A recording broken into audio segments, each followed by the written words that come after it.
Our Bible is full of stories that seemingly defy science, and there's explanations that do not always make sense to our 2025 sensibilities. Take our gospel story that we just heard.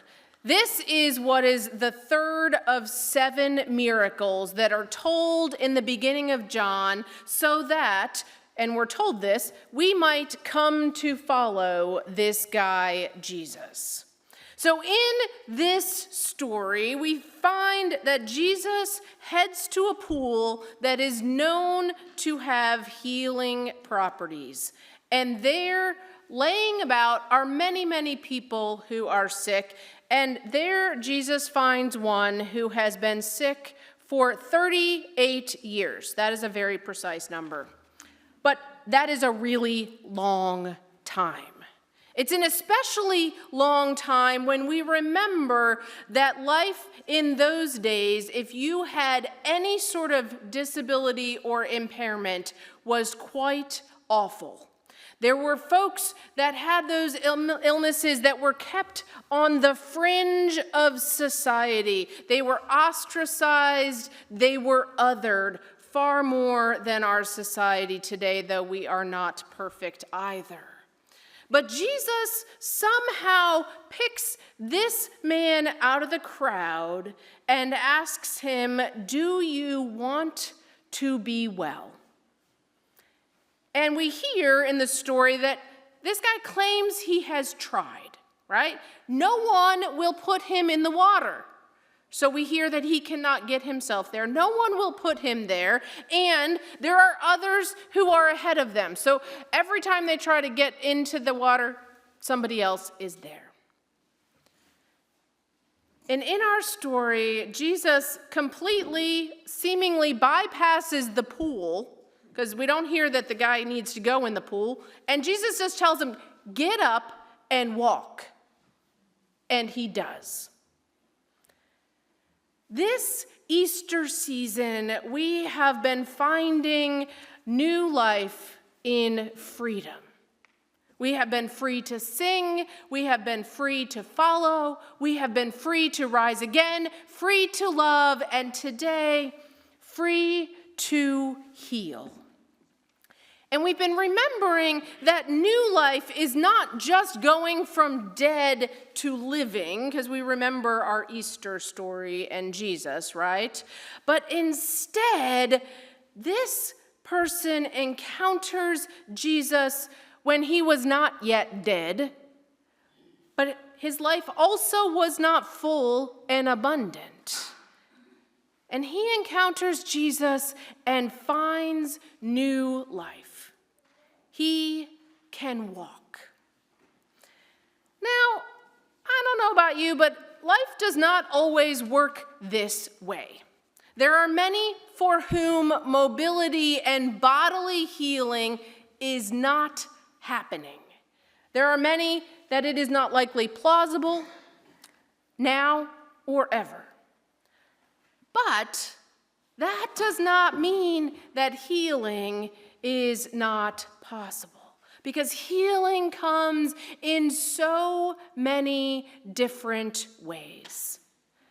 And Jesus asks a critically important question: do you want to be made well? So there's seemingly some of our readiness to this healing step. I was reminded of a poem by Caitlin Curtice. She writes a poem a day in the month of May. And every year I get a poem a day in the month of May. And on May 10th of last year, the word she wrote a poem around was healing. Listen to these words. The poem: "Why didn't someone tell me that healing is an endless stream of tears and angst and wonder? Why didn't someone show me that healing happens on my own timeline and nobody else's?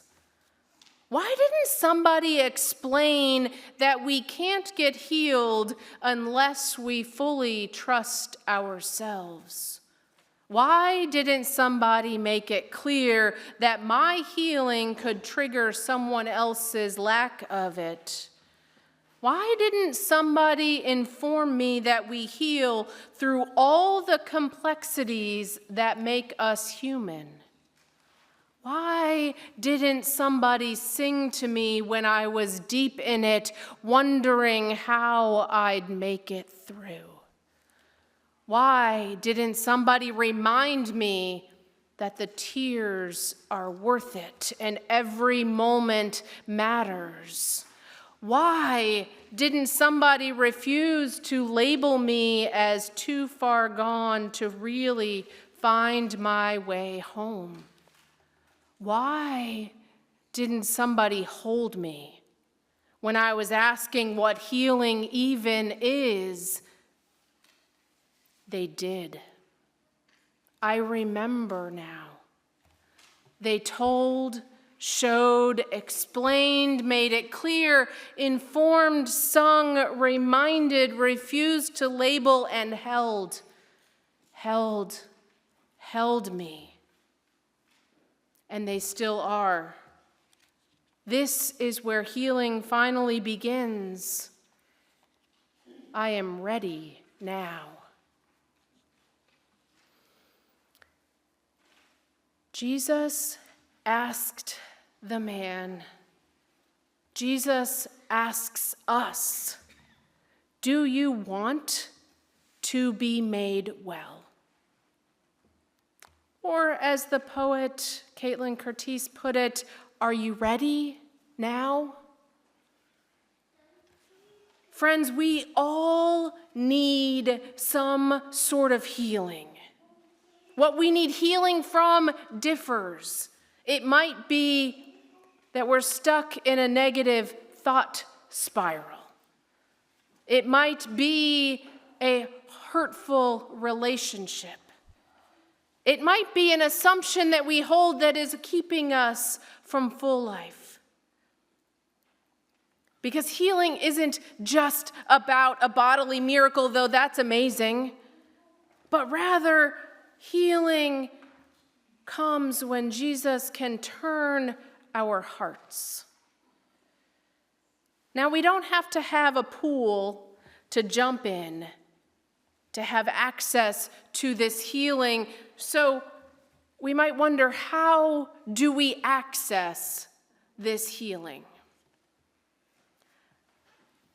What if we were to focus on the words of the psalm for a moment? Let God grant us grace and bless us. Let God make God's face shine on us so that your way becomes known on earth, so that your salvation becomes known among the nations. What if we look for and expect to find God's grace overflowing, kind of like a shower in the morning that just pours over us?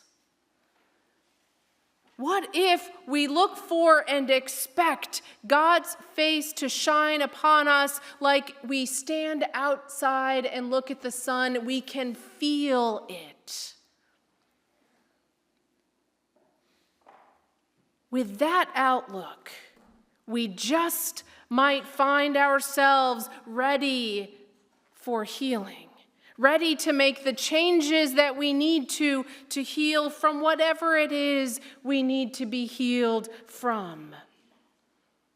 With that outlook, we might just find ourselves attuned to the grace of God and the love of God, making us ready for that healing to come.